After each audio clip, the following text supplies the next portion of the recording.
Hello my listeners, कैसे हैं आप सब। आ चुकी है आप लोग के लिए शादी पनिशमेंट का न्यू एपिसोड। तो चलिए शुरू करते हैं इसे। इस वक्त एक बड़े से ग्लास वॉल्ड कॉन्फ्रेंस रूम में बीच में लंबी टेबल, चारों तरफ टॉप लेवल ब्रांड के मैनेजर्स बैठे हुए थे। दीवार पर लगी हुई लार्ज एलईडी स्क्रीन पर इस वक्त जारा नाम की एक लड़की जो कि प्रोजेक्ट चलवा रही थी, और साथ ही इस वक्त वो फॉर्मल सूट में बहुत ही काम और बहुत ही प्रोफेशनल टोन के साथ अपने हाथ में लेजर पॉइंटर पकड़े हुए कहती है, As you can see on the screen, this project is just not an event space. It's a complete lifestyle experience. इस वक्त स्क्रीन पर कुछ 3D विजुअल चल रहे थे। तभी अर्जुन जो कि इसको आगे ऐड करते हुए कहते हैं, We are designing separate zones for fashion brands, high-end cafes and close networking events. And every brand here will get exclusive visibility. तभी एक सीनियर ब्रांड का मैनेजर जो कि खड़े होकर कहता है, How do you plan to manage crowd control, like during peak events? तभी अर्जुन जो पूरे कॉन्फिडेंट लहजे में कहते हैं, We will have a pre-booked entries, limited access passes and private timings for premium brands. And actually I prefer quality over quantity. And that's our core rule. अभी वो यही बोल रहे थे और बाकी के मैनेजर जो कि अपने सर को हाँ मिलाते हुए काफ़ी इम्प्रेसिव तरीके से एक्सप्रेशंस दे रहे थे।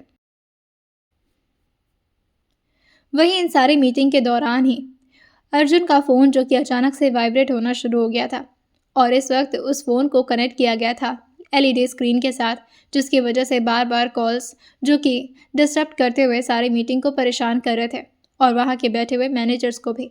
तभी अर्जुन जो कि अभी जैसे ही फ़ोन की तरफ देखने वाले होते हैं, उनका हाथ जो कि गलती से स्लिप होता है और वो फ़ोन रिसीव हो जाता है, और ये वीडियो कॉल था जो कि डायरेक्टली कनेक्ट कर रहा था स्क्रीन टीवी के साथ। तो फ़ोन अर्जुन के हाथ में ही था, और दूसरी तरफ से जैसे ही अनु का लाल चेहरा अर्जुन को नजर आया था, वो काफ़ी ज़्यादा परेशान हो गए थे।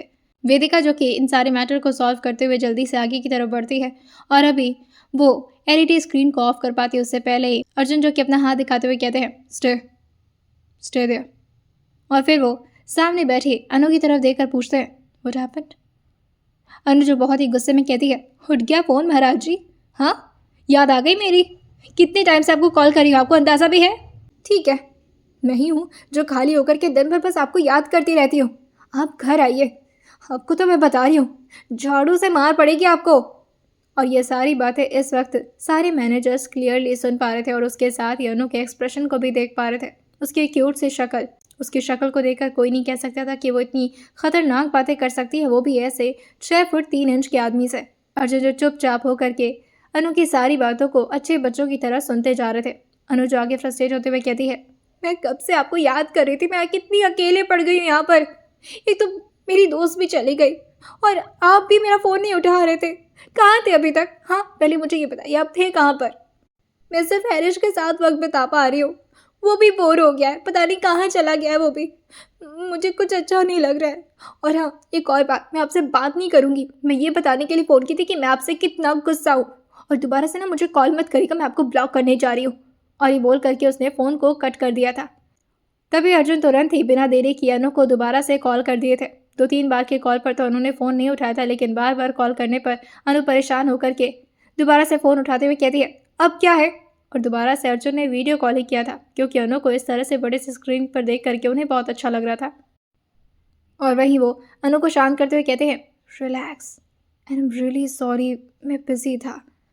जैसे ही अनु ने ये सुना था, वो टाइम देखते हुए कहती है, शाम के 4 बज गए, अभी तक मैंने खाना भी नहीं खाया, और आप बिजी है। आपके लिए सिर्फ आपका काम ही मैटर करता है। ठीक है, फिर रहिए अपने काम के साथ। और ये बोल करके अभी वो जैसे ही फ़ोन कट करने वाली होती, तभी अर्जुन ने कैमरे को दूसरी तरफ घुमा दिया था, जहाँ इस वक्त सारे मैनेजर्स चुपचाप बैठ करके उन लोग की बातें सुन रहे थे, या यूँ कह लें कि अनु की डांट सुन रहे थे कि वो कितना ज़्यादा डेंजरस तरीके से डांटती है अर्जुन को।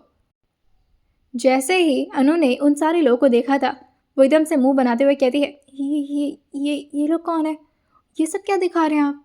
अर्जुन जो बड़े वाले स्क्रीन की तरफ देखकर कहते हैं, ये सारे लोग तुम्हें सुन पा रहे हैं, और सारे लोग बहुत ज़्यादा डर गए तुम्हारी डांट से, है ना? सारे मैनेजर्स अपने सर को जल्दी जल्दी हाँ में हिलाने लगे थे। वहीं अर्जुन की बातों को सुनकर अनु जो घबराते हुए कहती है, अरे आप मीटिंग कर रहे थे? उसकी आवाज़ एकदम से सॉफ्ट हो गई थी। अर्जुन ये सुनकर के हंसते हुए कहते हैं, मीटिंग कर रहा था, एंड इसी वजह से मैं काफ़ी ज़्यादा बिजी था और तुम्हारे कॉल को रिसीव नहीं कर पाया, सॉरी। जैसे ही अनु ने सॉरी सुना था, अर्जुन जो अपने सर पर धीरे से अपना हाथ फेरते हुए कहते हैं, उम्मीद करता हूँ आप माफ़ कर देंगे। लेकिन अनु अपने चेहरे को ना मिलाते हुए कहती है, फ़ोन रखिए। जैसे ही अभी वो फ़ोन दोबारा से कट करने वाली होती है, तभी अर्जुन जो सारे मैनेजर्स को कुछ इशारा कर दिए थे और वेदिका उन लोग को प्रॉपरली समझाने लगी थी उन्हें क्या क्या बोलना है। और जैसे ही दोबारा से फ़ोन बाकी लोग की तरफ घुमा था, अनु गुस्साते हुए कहती है, ये क्या बार बार आप कैमरा दूसरी तरफ घुमा ले रहे हैं? हाँ, मुझे नहीं देखना उन लोग को, और मेरा चेहरा क्यों दिखा रहे सबको? मैं भूतनी जैसी लग रही हूँ अभी। तभी अर्जुन जो कहते हैं, किसी की मजाल है जो तुम्हें भूतनी बोल दे, और वैसे भी तुम सिर्फ छोटे से स्क्रीन पर नहीं वहाँ पर भी देख रही हो। और जैसे ही उस बड़े से एलईडी की तरफ अर्जुन ने फ़ोन को घुमाया था, अनुज एकदम से हैरान रह जाती है और बड़ा सा मुंह खोलते हुए कहती है, हाँ, मैं वहाँ क्या कर रही हूँ? अर्जुन जो हंसते हुए कहते हैं, अब मेरा ऑफिस है तो ऑब्वियसली तुम तो हर जगह होगी ना। और ये बोलकर वो कैमरे को अपनी तरफ घुमाते हुए कहते हैं, अब तुम मानी? लेकिन अनु जो बहुत ज़्यादा ज़िद्दी थी और वो अपने चेहरे को ना मिलाते हुए कहती है, मुझे बात नहीं करनी है। और ये बोलकर अभी वो जैसे ही अपनी उंगली को आगे बढ़ा करके फ़ोन कट करती, उससे पहले ही सारे मैनेजर्स जो कि वेदिका के इशारों पर शुरू हो गए थे, please pardon me, I am so sorry, I am so sorry madam, please pardon me. इस तरह से सारे लोग एक ही धुन में गाना शुरू कर दिए थे। वैसे अर्जुन ने सिर्फ इशारा किया था कि सारे लोग उसको मनाने में हेल्प करें, लेकिन वेदिका ने तो कुछ अच्छा ही आइडिया दे दिया था, जिससे अर्जुन जो कि उसकी तरफ देख करके हल्का सा इम्प्रेस होते हुए स्माइल पास करते हैं, और अनु जो कि ये सारी चीज़ों को देख करके अपने मुंह पर अपना हाथ रख ली थी और उसको काफ़ी तेज़ तेज़ हंसी आ रही थी कि आखिर ये चल क्या रहा है। वहाँ पर इसी तरह से लगातार गाना बजाना शुरू हो गया था, और लगातार इसी तरह से 3-4 मिनट के बाद अनु जो सबको रोकते हुए कहती है, अच्छा अच्छा अच्छा अच्छा, सॉरी, मैं ज़्यादा परेशान कर दिया आप लोगों को। तभी सारे मैनेजर जो कि अपने चेहरे को हल्का हल्का झुका कर अपने चेहरे को नाम हिलाते हुए कहते हैं, no madam, we are okay with this. गुस्सा होना तो बनता है सर से, वैसे भी वो अपने काम को लेकर कुछ ज़्यादा ही फोकस्ड है, आपको लेकर नहीं। जैसे एक मैनेजर ने ये बोला था, वेदिका जो कि उसको काफ़ी गुस्से में घूरती है, और साथ ही अर्जुन में अपने फ़ोन को साइड में करते हुए कहते हैं, फ़ोन कटने दो फिर बात करते हैं। तभी वो मैनेजर जो कि अपने सर को नीचे करते हुए कहता है, सॉरी सॉरी सर। और फिर सारे लोगों से अर्जुन एक और बार सॉरी बुलवाते हैं अनु को। अनु जो सबको शांत करते हुए कहती है, ओके मैं फ़ोन रखती हूँ। अर्जुन जो कैमरे को अपनी तरफ घुमाते हुए कहते हैं, मान गई हो या फिर ज़बरदस्ती रख रही हो? अनुज अपनी आंखें छोटी करते हुए कहती है, अच्छा तरीका है, पहले गलतियाँ करिए और उसके बाद से एक एक बहाना ढूंढिए किस तरह से अपॉलॉजी मांगनी है, और हर बार मुझे खुश करना है। अर्जुन जो अपने फ़ोन को अपने चेहरे के थोड़ा करीब लाते हुए कहते हैं, आपके चेहरे से आपकी स्माइल गायब होती है, यहाँ से मेरी सांस गायब होना शुरू हो जाती है। और ये बात वो अपने हाथ को अपने दिल पर रख करके बोल रहे थे। अनुज अगल बगल देखते हुए कहती है, क्या कर रहे हैं, आसपास आपके लोग हैं, इस तरह कौन बात करता है मीटिंग में? तभी अर्जुन जो हंसते हुए कहते हैं, एक और बार अपॉलॉजी चाहिए? अनुज हंसते हुए कहती है, नहीं कुछ नहीं चाहिए, फ़ोन रखिए अब। और ये बोल करके उसने खुद ही फ़ोन को कट कर दिया था, और फाइनली अब दोबारा से उन लोग की मीटिंग चालू हो जाती है। वहीं अब लगभग शाम के 7 बज चुके थे और वीरांशु के सामने एक से एक डिशेस रखते ही जा रहे थे वहाँ के आसपास के सारे एम्प्लॉयज़, और उसकी बहुत अच्छी तरीके से खातिरदारी हो रही थी, और ये सब कुछ अंश के कहने पर ही हो रहा था। तभी थोड़ी देर में ही उसके सामने से सारे प्लेट्स अब हटने लगे थे। थोड़े ही देर में उसके ठीक सामने रखे बड़े से टेबल पर से अब सारे सामान को एम्प्लॉयज़ आकर के हटाना शुरू कर दिए थे, और वेटर अपने सर को झुकाते हुए कहते हैं, सर आ रहे हैं, अब तैयार हो जाइए। वीरांशु जो मुंह से घूरते हुए कहता है, कौन सा सर आ रहा है और किसके लिए तैयार होना है? मेरा तो यहाँ पर सर घूम रहा है। तभी तुषार जो कि आकर के उसके ठीक सामने खड़ा होता है, और साथ ही अपने हाथ में रिवॉल्वर लेकर के, जिससे वीरांशु एकदम से चुप होते हुए कहता है, मैं तैयार हूँ। तुषार हंसते हुए कहता है, अच्छी बात है, वरना मैं कर ही देता अपने तरीके से। और तभी अंश जो कि अपने कुछ लोगों के साथ वहाँ पर पहुँचते हैं, और सबको वो अपना हाथ दिखा करके बाहर जाने का इशारा कर दिए थे। यहाँ पर सिर्फ इस वक्त तुषार ही मौजूद था। अंश जो आकर के ठीक इस वक्त वीरांशु के सामने बैठ गए थे, और अपने एक पैर पर दूसरा पैर चढ़ाते हुए कहते हैं, हेलो साले साहब। वीरांशु जिसकी नज़र जैसे अंश के चेहरे पर पहुंची थी, सबसे पहले उसे सम्राट की बातें याद आती हैं, किस तरह से यह शख्स इतना साइको है कि अपने बाप को ही मार चुका है, और साथ ही कई थेरेपिस्ट भी अब इसकी वजह से थेरेपी ले रहे हैं। और वो डरते हुए अपने धूप गटकते हुए कहता है, मेरे बारे में पता चल गया आपको? अंश हंसते हुए कहते हैं, पता तो पहले ही चल जाता अगर मैं थोड़ा बहुत इंटरेस्ट लेता तुम में तो। पर क्या है ना कि तुम्हारी बहन के अलावा कहीं और ध्यान जाता नहीं है मेरा। ये सुनते ही वीरांशु जो चिढ़ते हुए कहता है, मेरी बहन को छोड़ दो, तुम्हारे साथ नहीं रहना चाहती। उसको इस तरह से मजबूर मत करो अपने साथ रहने के लिए, वो तुम्हारे साथ कभी खुश नहीं रह सकती। ये सुनते ही अंशु अपना जबड़ा कसते हुए कहते हैं, और तुम्हें बहुत पता है अपनी बहन के बारे में। वैसे मिस्टर वीरांशु ओबेरॉय, कर क्या रहे थे इतने सालों तक तुम, जब तुम्हारी बहन को वाकई तुम्हारी ज़रूरत थी। तुम्हें कोई आइडिया भी है उसने क्या क्या कुछ झेला है। उसके अपने घर वालों ने उसे टॉर्चर किया है, मारा है, उसकी पढ़ाई छुड़वा दी।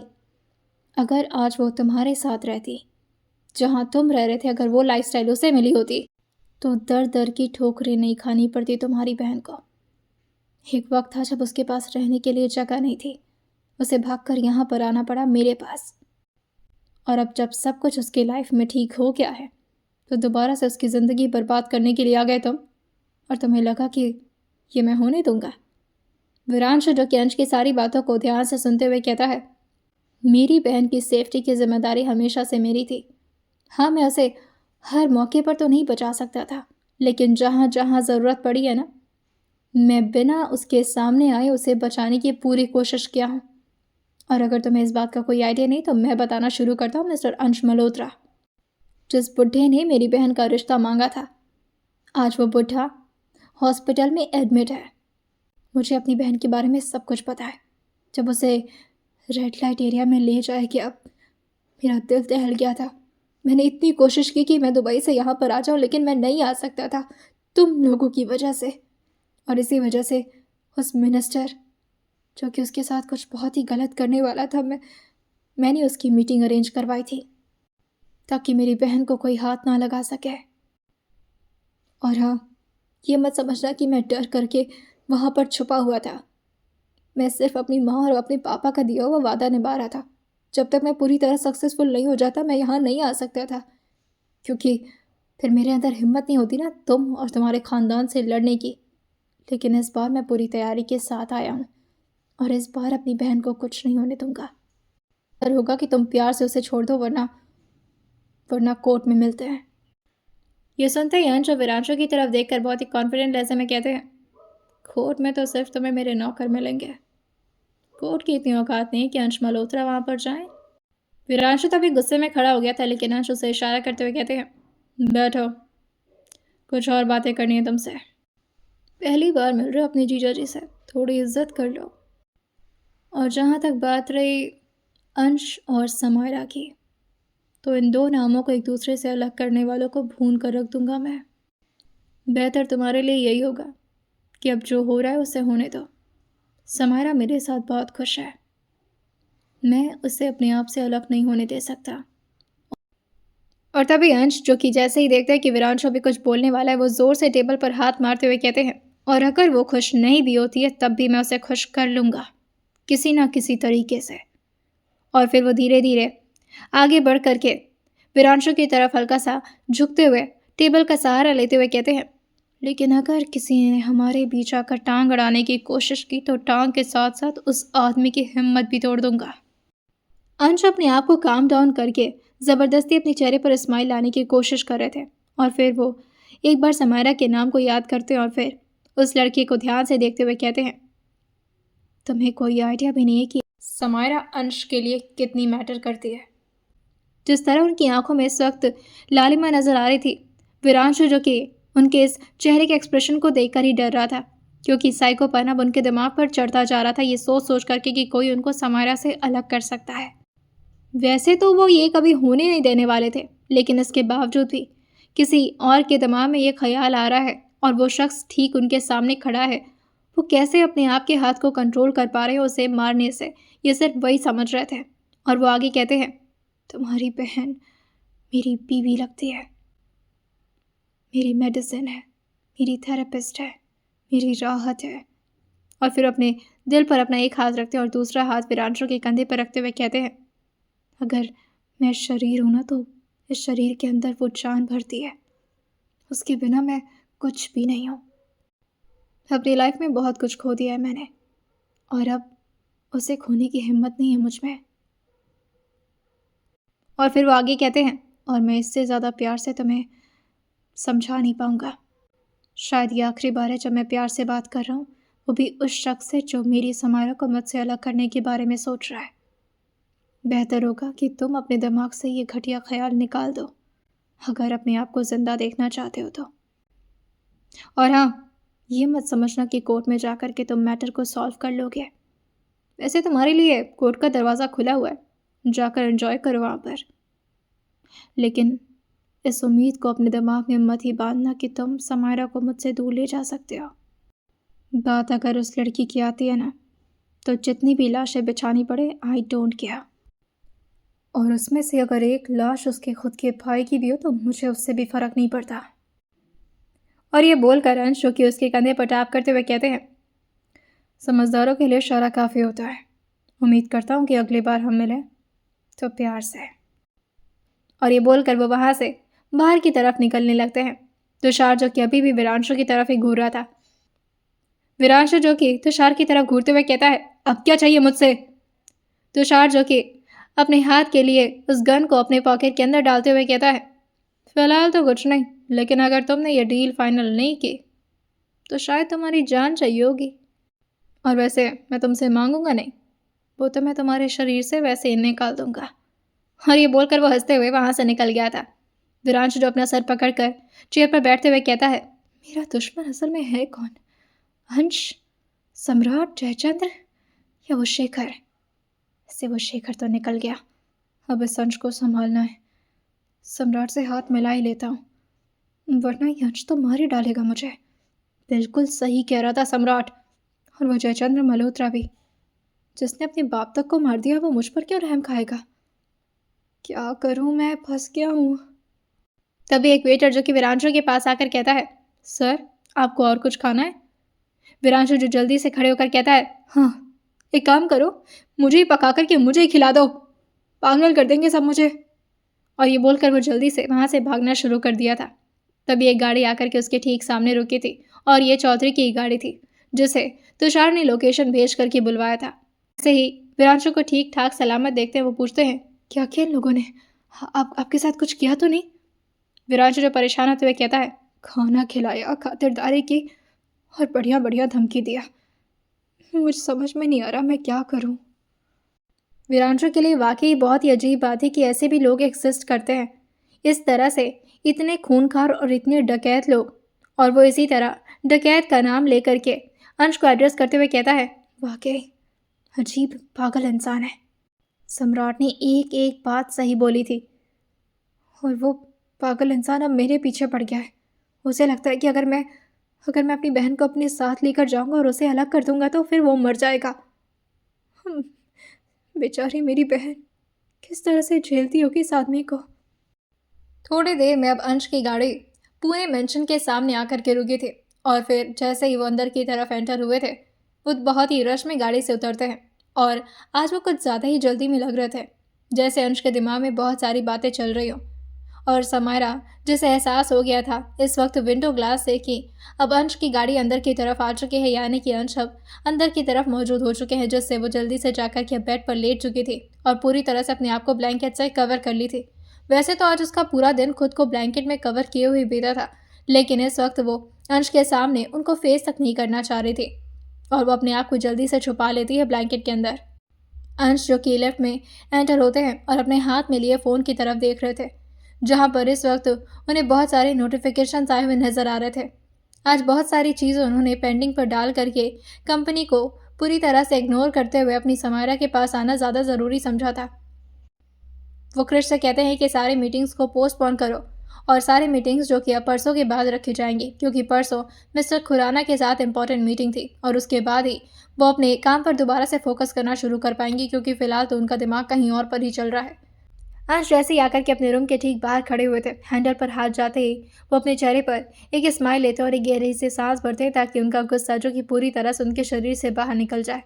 और फिर वो जैसे ही एंटर हुए थे रूम के अंदर, वो देखते हैं कि इस वक्त उनकी पेंगुइन, जो कि चुपचाप बेड पर लेटी हुई है, और इस बात का ध्यान देते हुए कि अंश उसे किसी भी हालत में देख ना ले, पैर से लेकर के उसका सिर, यहाँ तक कि उसके बाल भी अंश को नजर नहीं आ रहे थे। इस तरह से उसने खुद को कवर कर रखा था।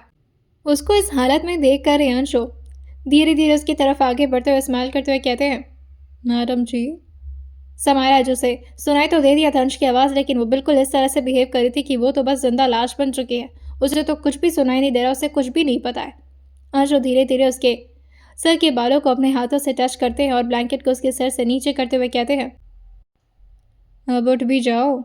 समारा अभी भी अपनी आंखों को पूरी तरह से बंद की हुई थी। तभी अंशु गुस्से में उसको जोर से ब्लैंकेट के ऊपर से ही कडल करते हुए कहते हैं, मुझे कुछ बात करनी है तुमसे, उठो। समारा जो कि जल्दी जल्दी अपनी आंखों को बंद किए हुए अपने चेहरे को नाम मिलाते हुए कहती है, मुझे सोना है, बहुत गहरी नींद में हूँ मैं, जाइए यहाँ से। वो बहुत ही हिम्मत करके बस इतना ही बोल पाई थी और दोबारा से अपने आप को ब्लैंकेट से कवर करने लगती है, जिससे अंश को गुस्सा आ गया था और वो ब्लैंकेट को पूरी तरह से शरीर से अलग करते और ज़ोर से उसे अपनी बाहों में उठा करके करल करते हुए कहते हैं, बोला ना बात करना है। उन्हें पता था कि समारा इस वक्त सो तो बिल्कुल नहीं रही है, और फिर समारा की आंखें जो एकदम से खुल गई थी। इस वक्त अंश जो कि उसके पैरों को अपने हाथों से पकड़ रखे थे और साथ ही उनका एक हाथ जो कि समारा की कबर को प्रॉपरली ग्रैब कर रखा था, और अंश उसको उसी हालत में अपनी गोद में उठाए हुए ले आकर के सोफा पर बैठाते हैं और साथ ही खुद भी बैठ जाते हैं। इस वक्त समारा जो कि उनके बगल में बैठ चुकी थी और बार बार अपने आप को कवर करने की कोशिश कर रही थी। अंश अपना ही कोट निकाल करके समारा को देते हुए कहते हैं, लो पहन लो इसे। अंश ने एक बार भी समारा को प्रॉपरली उस हालत में देखा नहीं था। शायद अंश को भी अच्छा नहीं लग रहा था कि समारा अनकंफर्टेबल महसूस कर रही है। समारा जल्दी जल्दी उस कोट को पहन लेती है, लेकिन फिर उस कोट में कुछ भारी सी चीज़ रखी हुई थी, जिसे समारा धीरे धीरे निकालती है और उसके हाथ में एक गन आ गया था। और उस गन को देखते ही वो काफ़ी ज़ोर से उसे एक साइड में फेंकते हुए और अपने दोनों पैरों को सोफा पर रखते हुए चढ़ जाती है। उसे काफ़ी ज़्यादा डर लगने लगा था अंश से और साथ ही उनके ठीक सामने रखी हुई उस काली बिल्ली से। अंश समारा को इस तरह से अपने आप को छुपाता हुआ देख करके उसे अपनी तरफ खींचते हुए कहते हैं, मैं कुछ नहीं कर रहा हूँ तुम्हें। समारा जो अपने चेहरे को धीरे से ना मिलाते हुए कहती है, मैंने कोई गलती नहीं की है जो आप मुझे पनिशमेंट दे रहे हैं। हो गया ना अभी, कल की बात अगर ख़त्म हो गई तो मुझे कपड़े चाहिए पहनने के लिए। समारा की बातों को सुनकर अंशु समारा को धीरे से अपने पास ले आकर के उसको अपनी गोद में बैठाते हुए कहते हैं, तुम्हें कपड़े चाहिए। समारा धीरे से अपने कोट को जो कि अभी अभी उसे अंश ने दिया था पहनने के लिए उसे प्रॉपरली अपने आप को ढकते हुए कहती है, हाँ मैंने वार्डरोब में चेक किया, उसमें कोई कपड़े भी नहीं थे, कहीं कुछ नहीं है पहनने के लिए, मैं क्या करूँ। अंश उसके गालों पर धीरे से हाथ रखते हुए कहते हैं, मैं पूरा मॉल ले आकर खड़ा कर दूंगा तुम्हारे सामने, बस एक बार मेरी तरफ देखो तो सही। समारा जो कि धीरे धीरे अपनी आंखों को अंश की तरफ करती है, लेकिन दोबारा से अपने चेहरे को नीचे झुकाते हुए कहती है, मैं इस तरह से नहीं देख सकती आपको, मुझे कपड़े पहने, मुझे शर्म।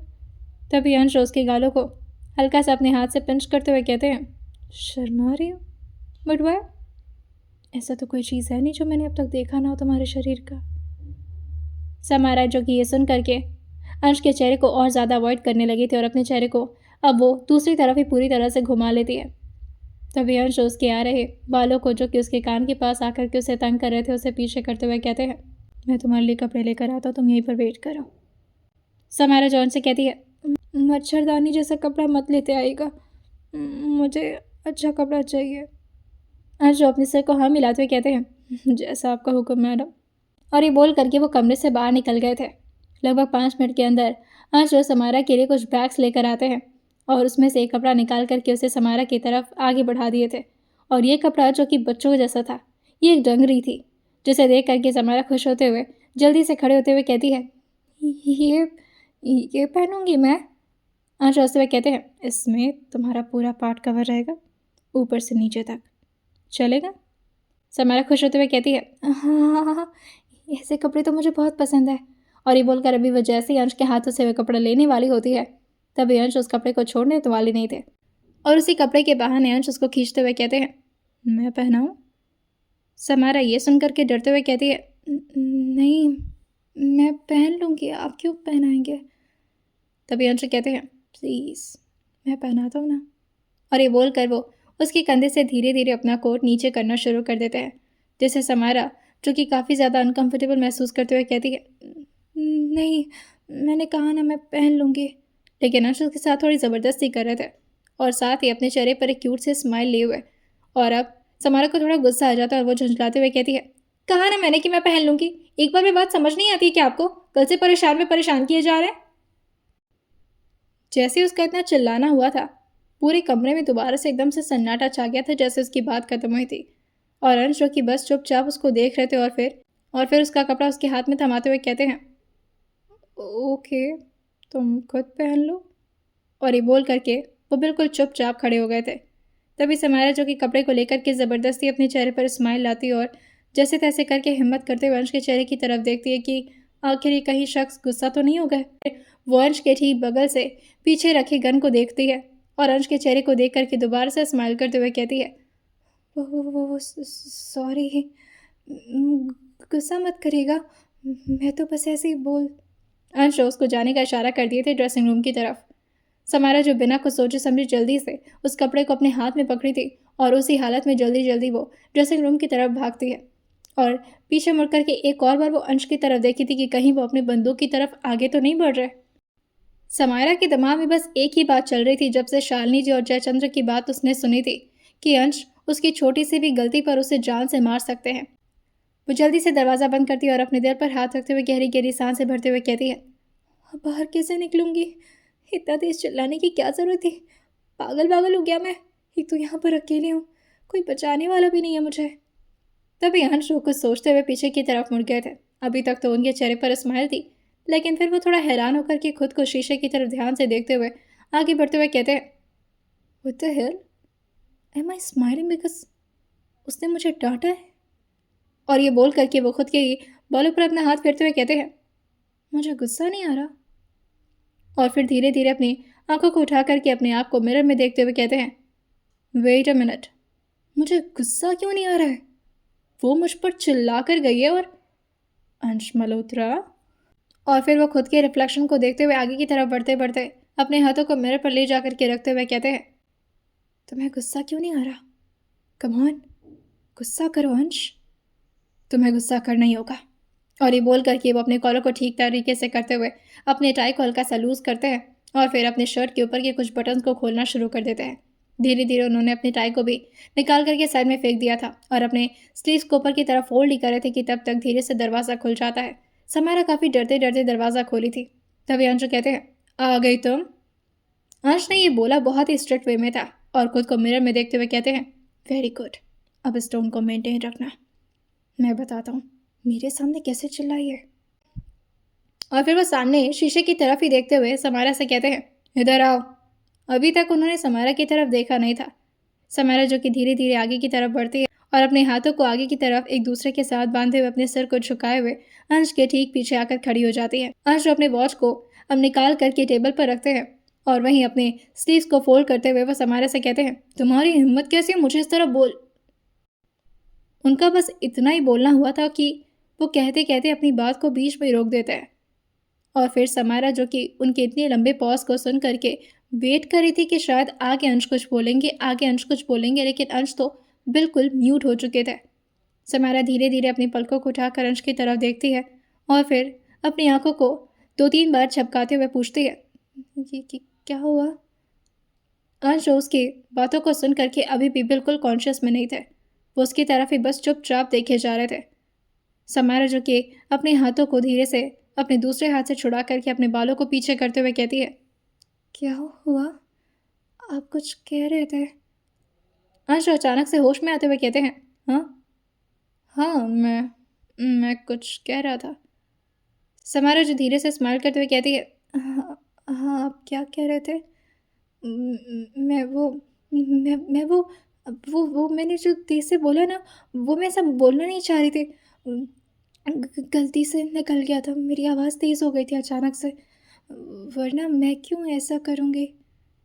तभी अंश कहते हैं, हाँ, तुम क्यों ऐसा करोगी? और वो बस उसकी बातों पर अपने सर को ऐसे हाँ मिलाए जा रहे थे जैसे अभी भी वो उसको देखने में कुछ ज़्यादा ही गुम हो चुके हों। समारा जो कि उनकी ऐसी हालत को देखकर पूछती है, वैसे आप कह क्या रहे थे? अंश भी बिल्कुल उसी के टोन में कहते हैं, क्या कह रहा था मैं? समारा जो अपना कंधा उचका करके अगल बगल देखते हुए कहती है, "अ, मुझे कैसे पता होगा? वो तो आप कह रहे थे आपको पता होगा ना। अंश अपना एक हाथ अपने बालों के पीछे सहलाते हुए कहते हैं, अम हाँ, मैं कुछ बोल तो रहा था, पर तुम अपने बालों को बांध कर रखा करो, मैं बोलते बोलते लाइंस भूल जाता हूँ। जैसे ही अंश ने ये थोड़ा स्ट्रिक्ट टोन में बोला था, समारा जल्दी से अपने दोनों हाथों को उठाकर अपने बालों पर लगाती और जल्दी जल्दी उसका बन बनाने लगी थी। जिससे अंश थोड़ा आगे बढ़ते हुए कहते हैं, क्या कर रही हो? समारा जो कहती है, अपने तो काम बालों को बांध कर, आइंदा से पक्का बांध कर रखूँगी। मेरी गलती है, मैंने खोल दिया।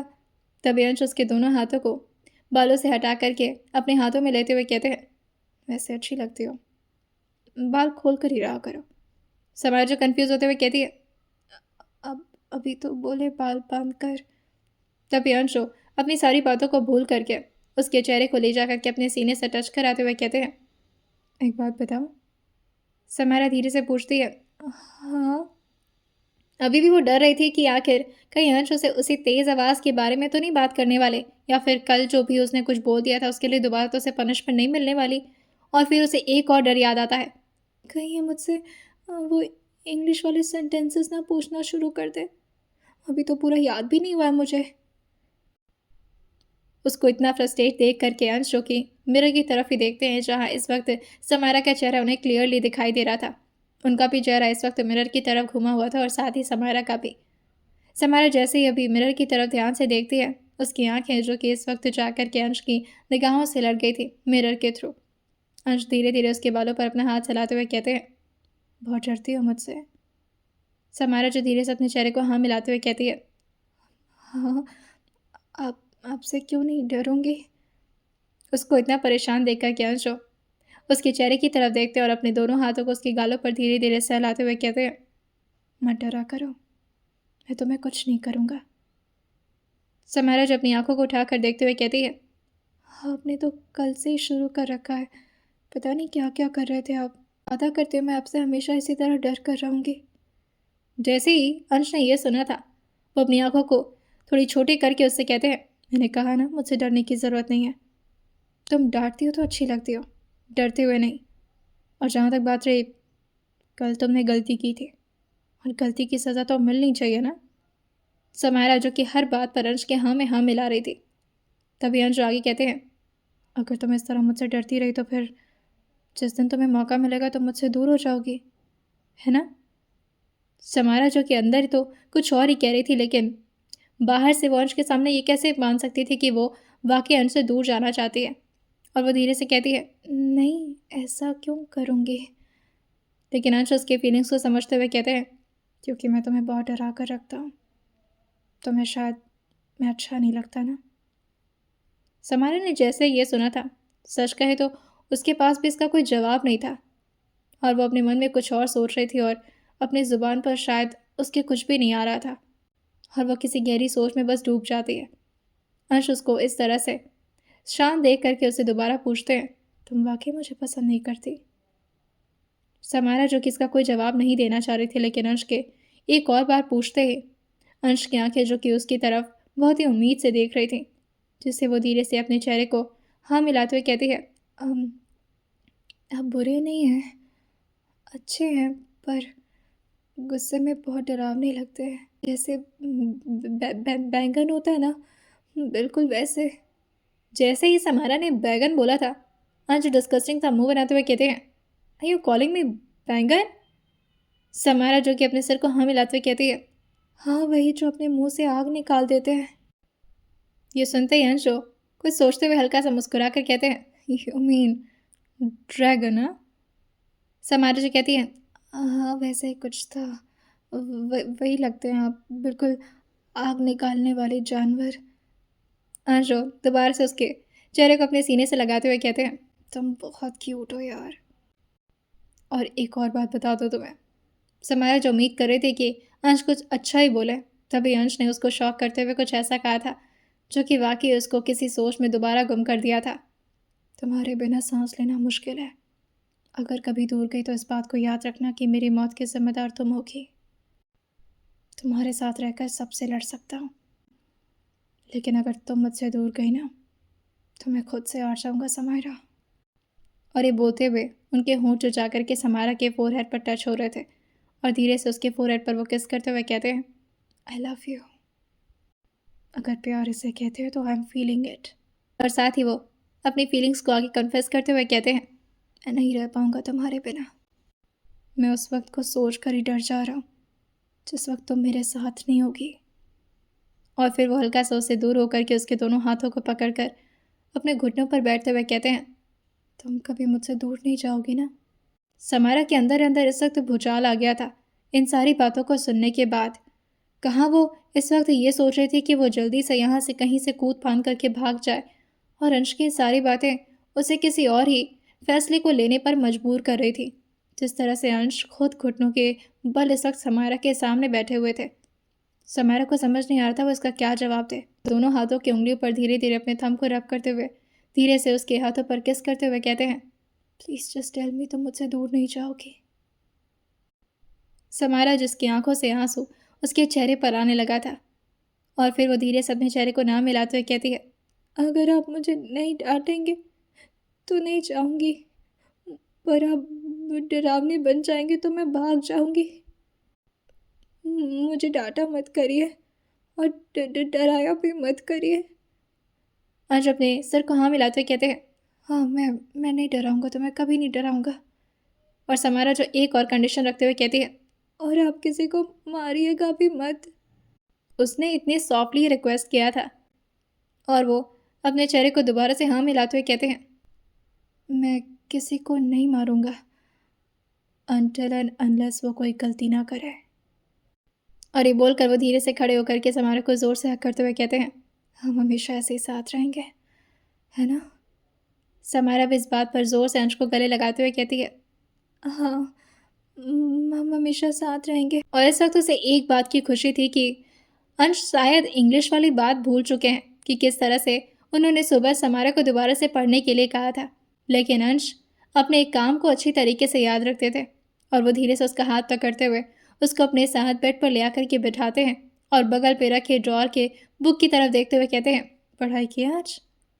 जैसे समारा ने यह सुना था, अभी तक तो वो खुश हो रही थी, लेकिन फिर उसका मुंह जो कि चोखा की तरह बनना शुरू हो गया था, और वो अपना मुंह पिचकाते हुए कहती है,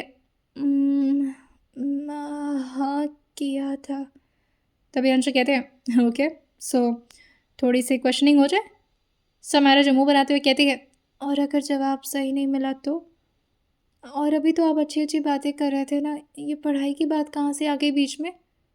अंश उसका गाल खींचते हुए कहते हैं, बहुत जल्द तुम्हें ऑडिशन देना है, और उसके लिए तुम्हारी इंग्लिश स्ट्रांग होनी चाहिए। देखो इंग्लिश ऐसा नहीं कि प्रायोरिटी है, मगर तुम्हें कॉन्फिडेंस मिलेगा, और मैं नहीं चाहता हूँ कि मेरी बीवी का कॉन्फिडेंस कहीं से भी लो। बड़े बड़े लोगों के साथ तुम्हें बातचीत करनी होगी, डीलिंग फाइनल करनी होगी, बड़े बड़े कॉन्ट्रैक्ट्स मिलेंगे तुम्हें। समारा जो ये सारी बातों को सुनकर कहती है, मुझे ये सब क्यों मिलेगा। अंशु कहते हैं, पता चलेगा तुम्हें बहुत जल्द। वैसे अभी क्वेश्चन करते हैं। और जैसे अंश ने बुक उठाई थी, समारा जो कि बस राम राम का नाम जपना शुरू कर देती है। आइए जानते हैं आने वाले एपिसोड में क्या होने वाला है, और सुनते रहिए शादी पनिशमेंट सिर्फ और सिर्फ स्टोरी विद सौम्या के साथ।